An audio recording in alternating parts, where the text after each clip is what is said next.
We're going to see some really beautiful fabrics. These are what we call transitional. They're perfect for now, but they'll go all the way into fall. So they're really, really just beautiful. This is a burnout. Let's see if I can get this to where you can see it. Sorry.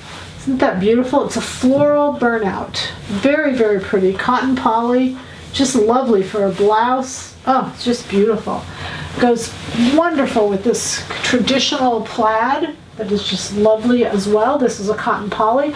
It's a stretch woven. Not a lot of stretch, but it does have a little bit of stretch woven to it. Great pair of pants, great jacket. Cotton poly. This is a cotton silk. It's a beautiful piece of fabric. Oh, lovely. Stretch woven, slacks, jacket, anything. You touch your hands on it, it'll be beautiful. And look at how it blends with this. And look at this. They're exact opposites. Is that adorable? Oh, I just love that. They're both 100% cotton. They're woven. They are gorgeous.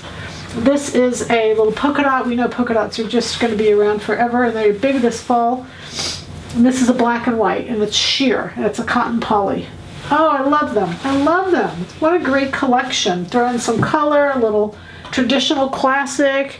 Happy sewing from Silhouette Patterns.